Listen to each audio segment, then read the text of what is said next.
आणि शेख हसीना यांची बांगलादेशमधली सत्ता का उलथवली गेली यामागची एक खळबळजनक इनसाइड स्टोरी आता समोर आली आहे।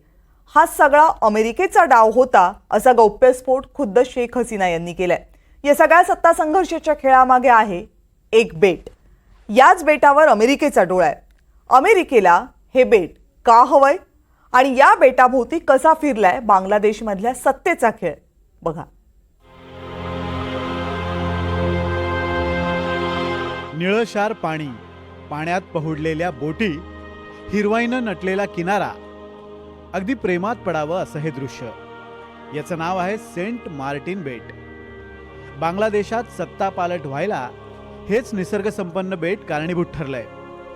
शेख हसीनांना दूर सारून सेंट मार्टिन बळकावण्याचा अमेरिकेचा मनसुबा आता उघड झालाय। स्वतः शेख हसीनांनीच या संदर्भातला खळबळजनक गौप्यस्फोट केलाय। बांगलादेशमधून हसीनांची सत्ता का गेली याबद्दल शेख हसीना पहिल्यांदाच बोलल्या। त्या म्हणाल्यात, सेंट मार्टिन बेट अमेरिकेला दिलं असतं तर मी सत्तेत असते। बांगलादेशाच्या पदच्युत पंतप्रधान शेख हसीनांनी पहिल्यांदाच हा दावा केलाय। अमेरिकेला सेंट मार्टिन बेट न दिल्यामुळेच माझं सरकार पडलं। 6 दिवसानंतर शेख हसीनांनी बांगलादेशाच्या मीडियाकरता संदेश दिलाय। कट्टरतावाद्यांच्या हिंसाचारात बांगलादेशींच्या मृत्यूचा आकडा फुगू द्यायचा नव्हता। विरोधकांना विद्यार्थ्यांच्या मृतदेहांवर चालत जाऊन सत्तेपर्यंत पोहोचायचं होतं। मी लवकरच बांगलादेशात परतेन। अमेरिकेला सेंट मार्टिन बेटावर लष्करी तळ उभारायचा होता। हे बेट अमेरिकेला देणं म्हणजे बंगालचा उपसागर देऊन टाकणं।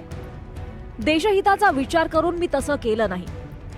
आंदोलक विद्यार्थ्यांना मी कधीच रझाकार म्हटलं नाही। विरोधक सत्तेत आले तर सेंट मार्टिन बेट अमेरिकेला देऊन टाकतील। खरं तर या संदर्भामध्ये रशियाने केवळ 8 महिन्यांपूर्वीच अशा प्रकारचं सूतोवाच केलेलं होतं की अमेरिका पुरस्कृत अशा पद्धतीने उठाव हा बांगलादेशमध्ये होणार आहे। त्यामुळे याच्यामध्ये हा संशय होताच की केवळ बांगलादेशमध्ये एकदम 1 कोटीच्या आसपास लोक रस्त्यावरती येणं आणि 6 महिने अशा प्रकारचं प्रोटेस्ट हा याच्यामध्ये सातत्य राहणं हे कोणत्याही आंतरराष्ट्रीय सहकार्याशिवाय समर्थनाशिवाय हे शक्य नव्हतं। सेंट मार्टिन हे सामरिकदृष्ट्या अत्यंत महत्त्वाचं बेट। सेंट मार्टिन बेट हे बंगालच्या उपसागरात आहे। सेंट मार्टिन बेटालाच नारिकेल जिंजिरा किंवा दारुचिनी बेट म्हणूनही ओळखलं जातं।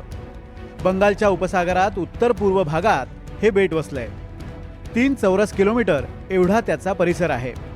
बांगलादेशच्या या एकमेव प्रवाळ बेटाला समुद्री जैवविविधता लाभली आहे। सेंट मार्टिन बेटाची सध्याची लोकसंख्या 3700 इतकी आहे। सेंट मार्टिन बेटावरचे लोक मुख्यतः मच्छीमार आणि नारळाची लागवड करतात। अरबांनी पहिल्यांदा या बेटावर वस्ती केली, त्याचं नाव जंजिरा ठेवलं।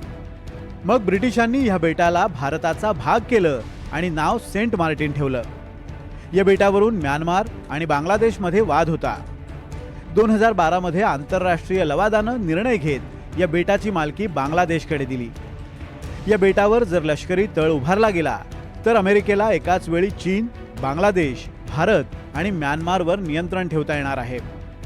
अमेरिकेचा या बेटावरती डोळा आहे आणि त्यामध्ये प्रामुख्याने शेख हसीनांचा या सगळ्या गोष्टींसाठी विरोध होता। खरं तर चीनचा पण या बेटावरती डोळा आहे आणि त्यामुळे चीन पण याच्यावरती प्रभाव निर्माण करण्याचा प्रयत्न करतो आहे।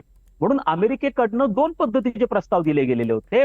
त्यातला पहिला प्रस्ताव असा होता की बांगलादेशने क्वाड नावाची जी संघटना आहे ज्यामध्ये अमेरिका, जपान, ऑस्ट्रेलिया आणि भारत हे 4 देश सदस्य आहेत आणि जरी त्याचा दुसरा उद्देश म्हणजे समुद्र मार्गांचं रक्षण करणं हा असला तरी खरं तर चीनच्या हस्तक्षेपाला विरोध करणं हा त्याचा प्रमुख उद्देश आहे। आणि त्यामुळे क्वाडमध्ये बांगलादेशने सहभागी व्हावं अशा प्रकारचा प्रस्ताव दिला गेला होता। शेख हसीनांचा त्याला विरोध होता। त्यामुळे शेख हसीनांना तिथनं हटवणं हे अमेरिकेसाठी महत्वाचं होतं। हा एका लार्जर अमेरिकेचा आशिया प्रशांत क्षेत्राच्या स्ट्रॅटेजीचा हा एक भाग असल्यामुळे या गोष्टी घडून आलेल्या आहेत। शेख हसीनांच्या गौप्यस्फोटानंतर अमेरिकेचा इरादा आता जगासमोर आलाय।